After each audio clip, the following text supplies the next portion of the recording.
Class 9ers. Here, today I am going to explain the static and non-static functions. Okay? And we are going to do one program. I wanted to tell you what is the meaning of the keyword called as static. In front of the method, if we have the keyword called as static, it's a static method or static function. If you do not have static, it's a non-static function. Simple. As simple as that. Look at here. I suppose the board is wet. It's not that distinct. I suppose you'll be able to see this.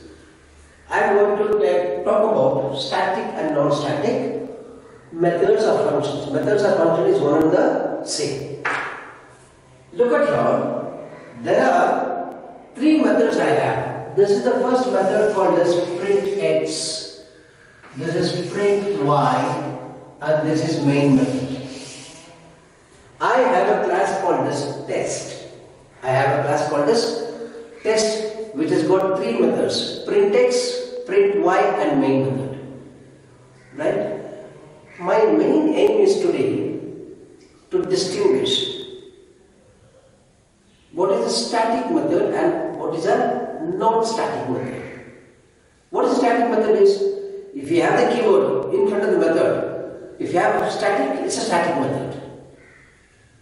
If you do not have the keywords, no static is there, then it's called as non-static method. That's it. I will tell you about that. Wherever there is a static keyword is there, you need not to create the object. Okay, you need not to create the object. If there is no static, you have to create the object. So, where do we create the object? I'll tell you with an example, maybe after a while. To go around, to move around, to navigate, we have to create an object. If it is a non-static method, I'll let you know what it is.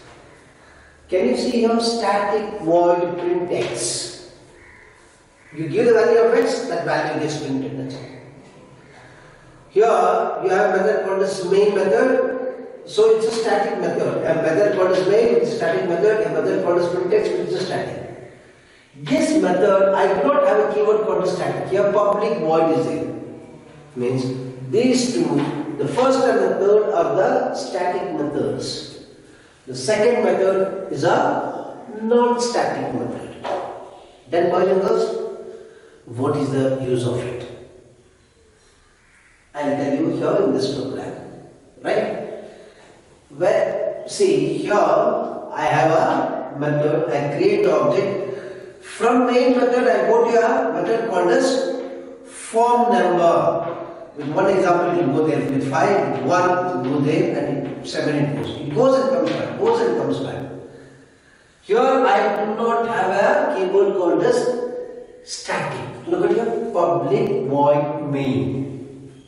From here I want to go and do some manipulation in a method and fall back. If I want to do it, had I returned static, this is called as object creation. This statement is called as what? Object creation. If there is a non-static method, you have to create an object. What did I do? What the class name is? Digit. OBJ is equal to new digit. So this object is the one which allows me to go from main method to the method called as form number. Had I returned public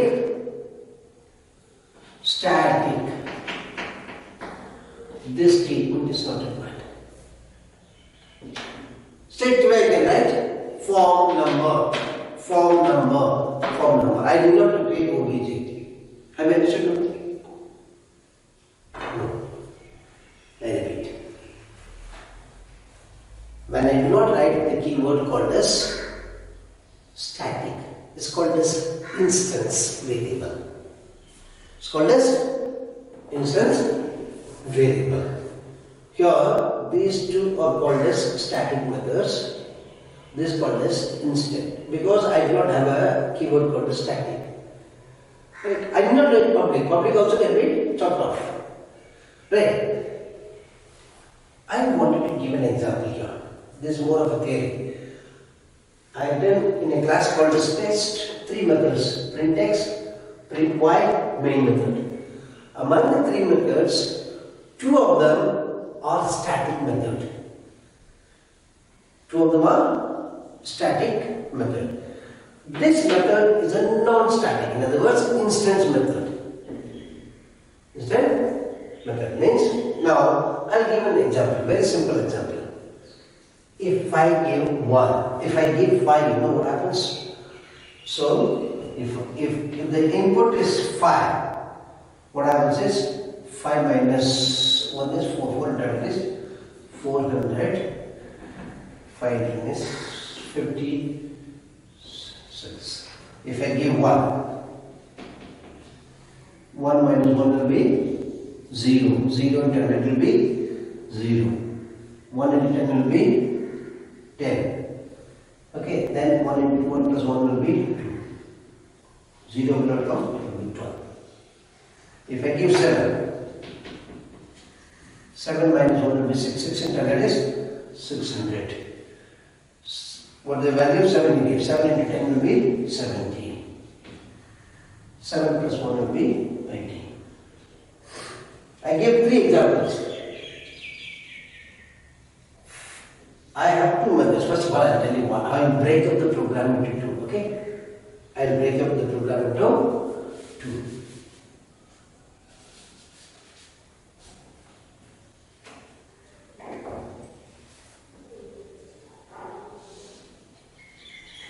I'll break up the program into 2. I have a method called as digit. I have a class called as digit. Please note something new. Here I wrote simply a class called as test. Here I wrote a class called as digit. Any name you can give. But before the class I used a keyword called as public. You know there are 4 keywords out there. Public means it's a public class. It can be used everywhere and anywhere. If you use the keyword called as private, it has got some restrictions. You cannot give access to other classes. If it is a public, you can give to any class. If it is a private class, it cannot give access. You have a protected class. There are public class, private class, protected class. There is one more class called as default. If you don't type anything, it's understood it's a default class. There are 4 different types of classes can be written. 4 different types of methods can be written. A method can be of private, a method can be of public, a method can be of protected, a method can be of default. If I write protected, it's a protected method. If I write private, it's a private method. If I write public, it's a public method. If I don't write anything, it's known as default method, which is applicable even to class. A class can be public, a class can be private, a class can be protected. I let you know the difference between this and this.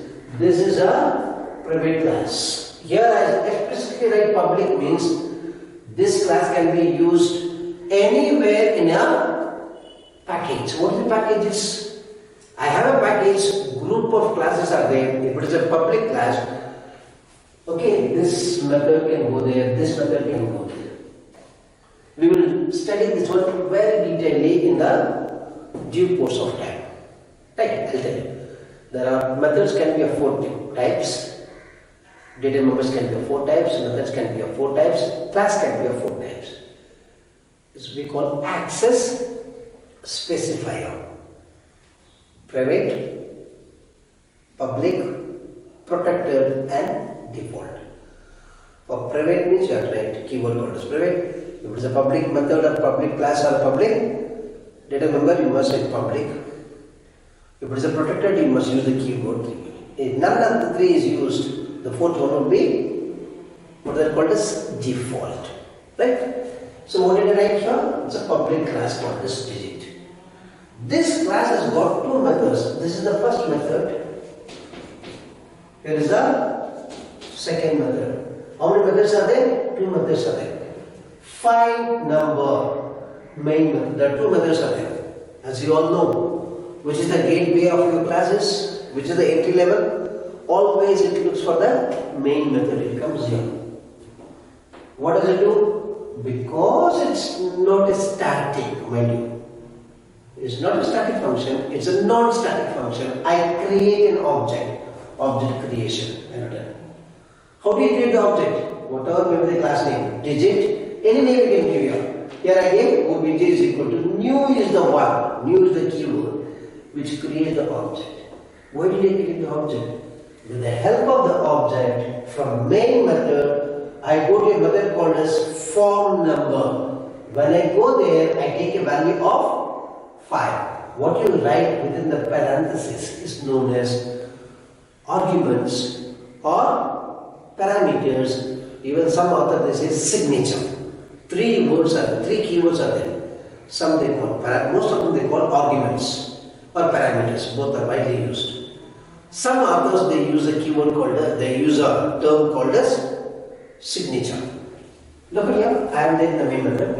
It creates the object with the help of this obj. From main method, I go to a method called as form number. When I go there, what value does it carry? It takes 5. So, what will be stored in n? N will be 5. When I give 5, 5 minus 1 will be how much? 4. 4 into 100 is 400. 4 will be there. And what is the n value is 5. 5 into 10 is 5 into 10 is 50. Then n plus 1 is 5 plus 1 will be 6. So what happens is 4, 5, 6. This number is formed which is called as num. Mind you boys and girls. Return num. Return num means it comes here. It will come back here. I think I must print it here. I will do this.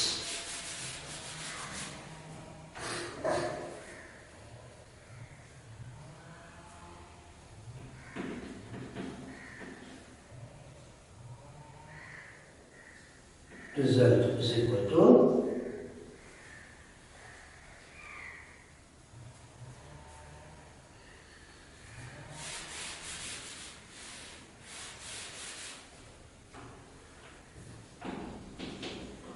R is result. From here it goes obj dot form number.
Please note, there are two methods are there. This is the first method is called as form number, second method is called as main method. Whenever you run the program, after typing this you must compile. Compile will tell you 0 errors and 0 warnings.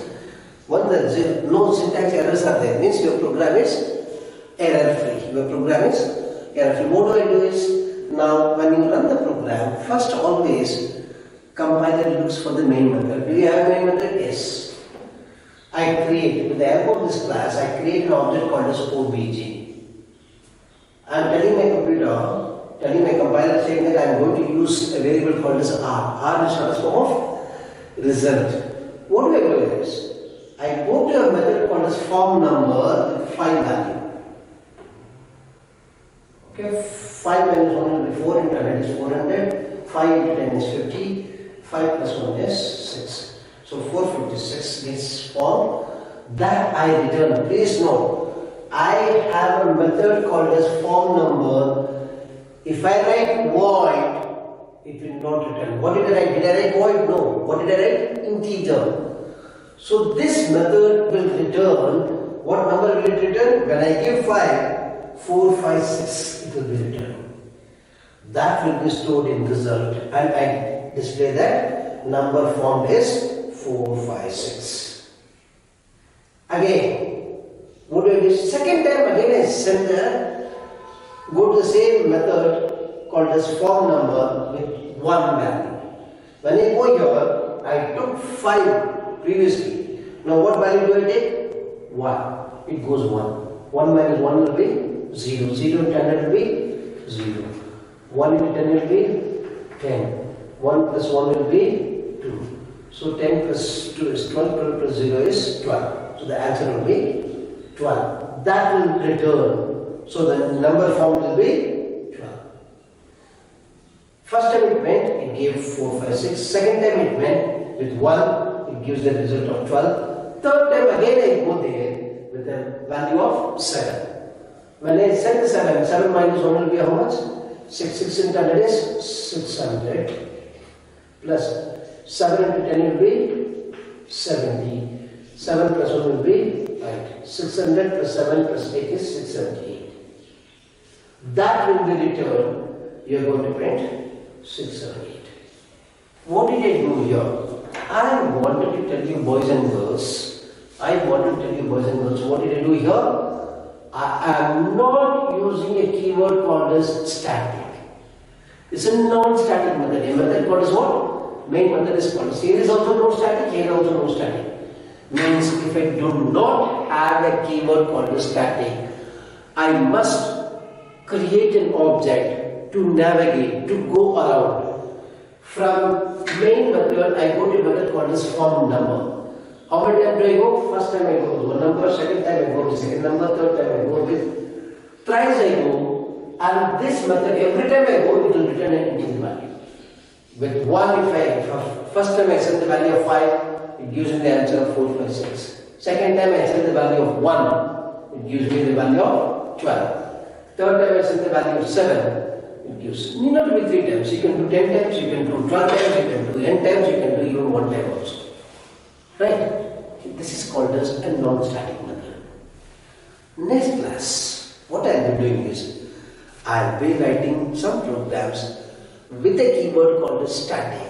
Whenever I use static, I will not be creating this object for the class called as digit. That's the difference which I am going to tell you in the next class.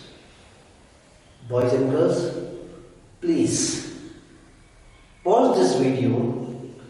Copy down this program in your notebook, get it typed in your computer system. You have a tab called as compile. Click on the compile. Don't get discouraged. You will come across some errors. When you copy from blackboard to your notebook, that will be a mistake. From notebook to when you type, there will be some mistakes. The more the mistake you make, quickly you must learn. When you run the program, it will say so and so mistake. Don't get disheartened. Correct the mistake. The more bugs you come across, more debugging you will be doing. Bug means an error, and you will be doing the rectifying error. You are going to develop the programming skill very easily. When you coordinate with your computer system, then only you will be able to understand the Java language. When you listen only theory and start practicing, I don't think you will be able to do great job. So I wish and appeal to each and every boy and girl pause this video, copy down this program, practice it, get it typed in your computer, compile it. I am sure you will be getting the answer. Right? Till we meet in next class, boys and girls, take care. Bye-bye. All the best.